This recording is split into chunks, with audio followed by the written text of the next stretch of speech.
নমস্কার সবাইকে। মিথির গল্প পাঠ চ্যানেলে সবাইকে স্বাগত।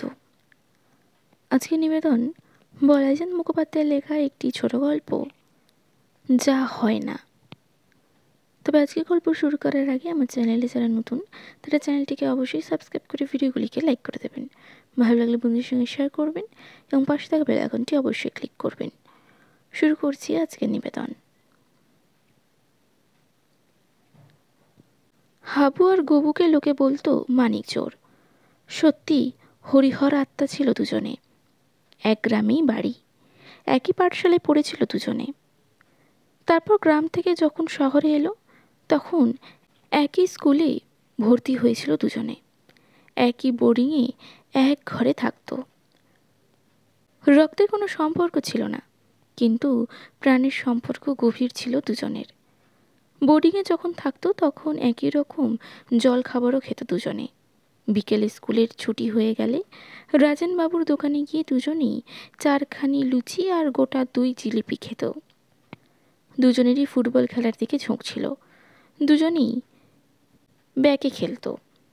ভালো খেলোয়াড় ছিল দুজনেই। তখনই তাদের মানিকজোর নাম দিল সকলে। মনের এত মিল ছিল যে একরকম ছিটের জামাও পরতো দুজনে। লাল ডোরা কাটা একরকম ছিট পাওয়া যেত সেকেলে। তারই গলা বন্ধ কোট। দুজনেই মার্বেল খেলতে ভালোবাসত। ছুটির দিনে মাঠে গিয়ে ঘুড়িও ওড়াতো দুজন মিলে। দুজনেরই একরকম লাঠাই, এক রঙের ঘুড়ি। এরকম মনের মিল সাধারণত দেখা যায় না। দুজনে যখন ম্যাট্রিকুলেশন পাশ করলো তখন দেখা গেল দুজনেই 3rd ডিভিশনে পাশ করেছে। মার্কশিট আনিয়ে দেখা হয়নি, কিন্তু আনলে হয়তো দেখা যেত দুজনেই একরকম নাম্বারও পেয়েছে। এরপর আর কলেজে পড়ার উৎসাহ পেল না তারা। ওই শহরের কলেজ ছিল না, থাকলেও 3rd ডিভিশনের ছেলেরা ভর্তি হওয়ার হয়তো সুযোগ পেত না। অন্য শহরে গিয়ে কলেজে ভর্তি হওয়া স্বপ্নাতীত ছিল তাদের। চাকরি নিতে হলো শেষ পর্যন্ত। তাদেরই সহপাঠী রামলক্ষণের প্রেস ছিল একটা। দুজনেই চাকরি হয়ে গেল সেই প্রেসে। প্রেসের পিছন দিকে একটা ঘরে থাকার জায়গাও হলো। সিধার ব্যবসাও করে দিলে রামলক্ষণেরা।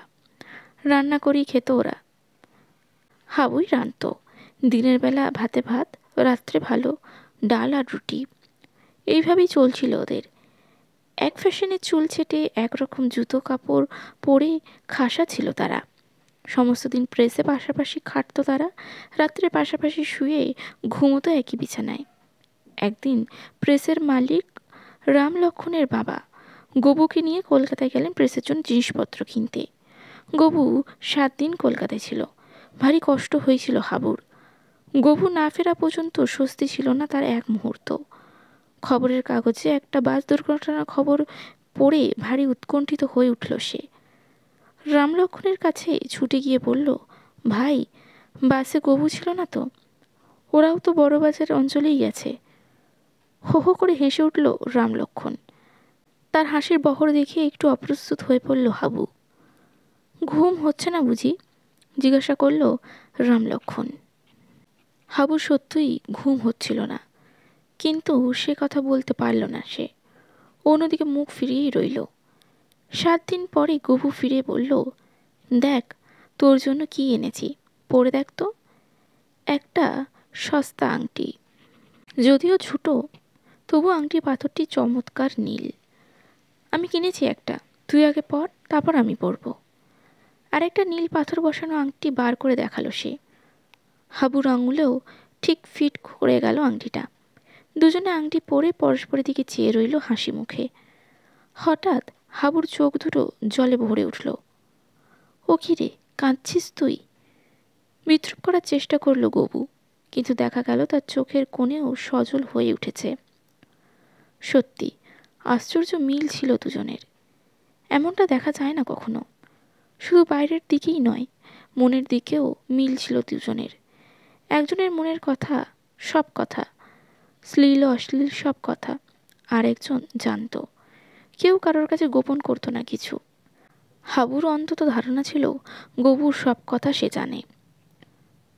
কিন্তু বছরখানেক পরে সে বুঝতে পারল গবুর একটা খবর সে জানত না। গবুর যে পাড়ায় একটা মেয়েকে ভালোবাসে সে খবর সে জানত। গবুর যে গগনিয়া হয়েছিল এও তার অবিদিত ছিল না। কিন্তু গবু যে কলকাতায় গিয়ে লটারির টিকিট কিনে এনেছিল এ কথা সে কোনো দিন জানতে পারত না। কিন্তু যখন খবরের কাগজে প্রকাশিত হলো শ্রী গোবিন্দ সরকার অর্থাৎ গবু লটারিতে ফার্স্ট প্রাইজ পেয়ে কয়েক লক্ষ টাকার মালিক হয়ে পড়েছে, তখন কথাটা আর চাপা রইল না। খবরটা বেরোতেই গবু চলে গেল কলকাতায়। হতভম্ব হয়ে গেল হাবু। এ কি হলো? রামলক্ষণ বললে, তুমিও নিশ্চয়ই টিকিট কিনেছিলে, কিন্তু গবুর ভাগ্যটা ভালো। আমি টিকিট কিনিনি। তোমরা দুজনে তো চিরকাল এক সুরে বাঁধা, সব কাজ একসঙ্গে করো। টিকিট কিনিনি বললে শুনবো কেন? তোমার ভাগ্যটা খারাপ তাই বলো। আমি টিকিট কিনিনি। বিশ্বাস করলাম না।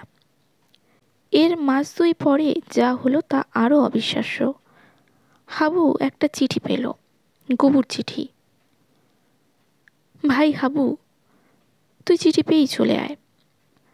টাকা দিয়ে আমি একটা ভালো প্রেস কিনেছি। তুই আর আমি দুজনেই তার মালিক হব। এর জন্য যে দলিল হবে তাতে তোরও সই দরকার। যে টাকা পেয়েছি তার অর্ধেক তোকে দিয়েছি। দেরি করিসনি, এখানকার হোটেলের রান্না খেতে পাচ্ছি না। তোর হাতের ডাল রুটির জন্য প্রাণ কাঁদছে। এখানেও আমরা ভাতে ভাত আর ডাল রুটি খাবো। তুই রাঁধবি, অন্য রান্না পেটে সহ্যই হয় না। চিঠি পেয়েই চলে আয়। নিচে ঠিকানা দিলাম। আজকে গল্পটি কেমন লাগলো কমেন্টে অবশ্যই জানাবেন। ভালো লাগলে লাইক করবেন, বন্ধুদের সঙ্গে শেয়ার করবেন এবং পাশে থাকা বেল আইকনটি অবশ্যই ক্লিক করবেন। নমস্কার।